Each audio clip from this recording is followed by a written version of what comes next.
السلام علیکم دوستو، دا انگلش لورس میں ہم آپ کو ویلکم کرتے ہیں۔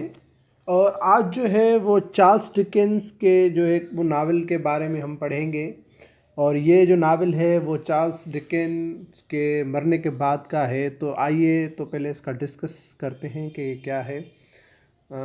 یہ واقعہ 1870 کے دنیا کے مشہور ناول نگار چارلس ڈکنس کے مرنے کے بعد کا ہے، جب ایک شخص تھامس جیمز جو صرف 5 جماعتیں ہی پڑھا ہوا تھا، اس نے 1872 میں اس کا نامکمل ناول پورا کر دیا، جس کا دعویٰ تھا کہ یہ ناول چارلس کی روح نے ہی لکھوایا ہے، جس کا لکھنے کا انداز اور اسلوب حیران کن حد تک چارلس ڈکنس کی طرز تحریر سے ہی ملتا تھا۔ اس ناول پر بہت سے ادباء نے تحقیق کی اور آخر اس نتیجے پر پہنچے کہ واقعی چارلس کا ہی ناول ہے۔ اب آپ یہ عجیب و غریب واقعہ پڑھیے۔ چارلس ڈکن نے اپنے ایک دوست کے مشورے سے مہینوں کے غور و فکر کے بعد ایک ناول شروع کیا، جس کا نام اس نے ایڈن ڈروڈ کا اسرار رکھا۔ اس ناول کا سرورق تصویر میں پوسٹ کیا ہے۔ چارلس نے یہ کتاب 12 قسطوں میں شائع کرنے کا فیصلہ کیا۔ اس مرتبہ ایک عجیب و غریب بات واقع ہوئی۔ ڈکنس نے ناول کے ناشر سے معاہدے میں اس بات پر زور دیا کہ اگر ناول مکمل ہونے سے پہلے اس کی موت واقع ہو جائے تو معاوضے کی تمام رقم اس کے وارثوں کو دے دی جائے۔ موت کے متعلق اس کا خدشہ مستقبل بینی کی دلالت کرتا ہے، کیونکہ ڈکنس 1870 میں اس وقت مر گیا جب اس کی زیر تحریر کتاب کی 6 قسطیں ہی شائع ہو سکی تھی۔ چنانچہ یہ کتاب نامکمل رہ گئی، جس سے امریکہ اور سمندر پار کے قارئین کو کافی دکھ ہوا، کیونکہ یہ ناول بہت زیادہ دلچسپی کا حامل تھا۔ لوگ اس پر اسرار کہانی کا انجام کے بارے میں جو چارلس ڈکن کے ساتھ ہی قبر میں چلا گیا تھا، اپنے طور پر ہی قیاس آرائیاں کرنے لگ گئے تھے۔ لیکن اس ناول کا انجام ایک خوبرو اور آوارہ گرد ناشر کے ہاتھوں ہوا، جو برٹیل بورڈ کی گلیوں میں آوارہ گردی کرتا تھا۔ یہ خواتین میں بہت دلچسپی لیتا تھا۔ اس کا نام تھامس جیمز تھا۔ ایک دن اس نے ایک خاتون کو تعاقب کیا اور اس تعاقب میں اس کے گھر تک پہنچ گیا۔ لڑکی کے حسن بے مثال سے متاثر ہو کر جیمز نے اس مکان کے قریب گلی کے سرے پر ایک مکان کرائے پر لے لیا۔ اسے جلد ہی معلوم ہو گیا کہ اس کے مکان کی مالکہ روحانیت کی قائل ہیں۔ جیمز 1 سال تک اس خاتون سے روحانیت کا درس لیتا رہا۔ جیمز نے اس عورت سے کوئی فیض حاصل کیا یا نہیں، یہ بات معلوم نہ ہو سکی۔ 13 اکتوبر 1872 کو اس نے مکان کے مالکہ کو بتایا کہ چارلس ڈکن کی روح اس سے ملی ہے اور اسے اختیار دیا ہے کہ وہ اس کے نامکمل ناول ایڈن کا اسرار کو مکمل کرے۔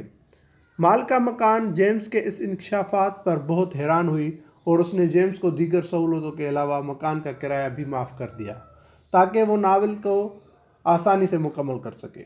بے شمار عینی شاہدوں کا بیان ہے کہ تھامس جیمز پر ایک عجیب قسم کا روحانی وجد طاری ہو جاتا تھا جو کئی گھنٹوں تک جاری رہتا تھا۔ اس دورے کے اختتام پر وہ اٹھ بیٹھا تھا اور بڑی تیز رفتاری سے ناول لکھنے میں مصروف ہو جاتا۔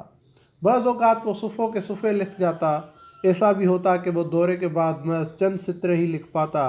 ایک اور عجیب بات تھی، جب موسم خراب ہوتا تو وہ کچھ بھی نہیں لکھ سکتا تھا۔ تھامس کے اپنے بیان کے مطابق چارلس ڈکن کی روح اس کے پاس آتی تھی اور اسے ناول کا بقیہ حصہ بتا جاتی تھی، جسے وہ لکھتا جاتا تھا۔ جلد ہی اس عظیم منصوبے کی خبر اخبارات تک پہنچ گئی، جنہوں نے جیمز کے دعوے کو فراڈ قرار دیتے ہوئے سزائے احتجاج کی۔ آخرکار ڈکنس کے نامکمل ناول کی بقایا اقساط 31 اکتوبر 1872 کو منظر عام پر آ گئی۔ اس وقت ڈکنس کو مرے 2 سال کا عرصہ ہو چکا تھا۔ ملک کے کئی ادیب اور نقاداس اس کتاب کو دیکھ کر حیران رہ گئے۔ اس کتاب کا انداز تحریر چارلس ڈکن کے اسلوب تحریر سے حیرت انگیز تک مشابہت رکھتا تھا۔ ایسا معلوم ہوتا تھا کہ جیسے یہ کتاب ڈکنس نے خود لکھی ہے۔ جیمز، جو چند روز پہلے ایک غیر معروف انسان تھا، راتوں رات ادبی حلقوں میں مشہور ہو گیا۔ پرنگ فیلڈ اور میساچوسٹس کے اخبارات نے اسے چارلس ڈکن کا صحیح جانشین قرار دیا۔ بوسٹن کے ایک اخبار نے لکھا تھا کہ مسٹر جیمز چارلس ڈکن کی مدد کے بغیر یہ کتاب کبھی نہیں لکھ سکتا تھا۔ کیا یہ روحانیت کے کرشمے ہیں؟ اس بارے میں کچھ نہیں کہا جا سکتا۔ شرلاک ہومز کے انوکھے اور غیر قانونی کردار کے خالق سر آرتھر کاٹن ڈائل نے جیمز کی تحریر پر ایک ریسرچ کی اور دسمبر 1967 کے فورٹ نائٹ ریویو میں اس نے اپنی رپورٹ پیش کرتے ہوئے کہا، جیمز اس کتاب کے لکھنے سے پہلے کوئی ادبی حیثیت نہیں رکھتا تھا۔ اس نے ایک اوسط درجے کے پرائمری اسکول میں صرف پانچویں جماعت تک کی تعلیم پائی تھی۔ 13 سال کی عمر میں اس نے اسکول چھوڑ دیا تھا۔ وہ کتاب لکھنے کے بعد کوئی دوسری چیز لکھنے کی صلاحیت بھی نہیں رکھتا۔ اس نے کسی طریقے سے چارلس ڈکنس کا اسلوب تحریر، ذخیر الفاظ اور انداز فکر پر بہت غور کر کے یہ ناول مکمل کر لیا ہے۔ بلا شبہ یہ امریکہ کے ایک پریس کے ملازم کا ایک ناقابل توجیہ اور حیرت انگیز کارنامہ ہے۔ اگر جیمز کی اس تحریر کو چارلس ڈکنس کی تحریر کی پیروڈی قرار دیا جائے تو پھر ماننا پڑتا ہے کہ اس کی یہ پیروڈی اصل سے بہت قریب تھی۔ اس سلسلے میں کسی شک و شبہات یا مبالغے کی کوئی گنجائش نہیں۔ تھامس جیمز نے ایک اور پراسرارت کو بھی جنم دیا۔ وہ اس طرح کہ اچانک دنیا کی آنکھوں سے اوجھل ہو گیا کہ وہ کب اور کہاں مرا یہ کوئی نہیں جانتا۔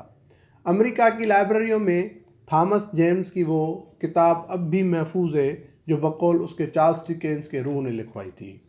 تو آئی ہوپ یہ جو تھوڑی بہت انفارمیشن ہے آپ کو سننے میں مزہ آیا ہوگا، آپ نے اچھی طرح سے اس کو سمجھا ہوگا۔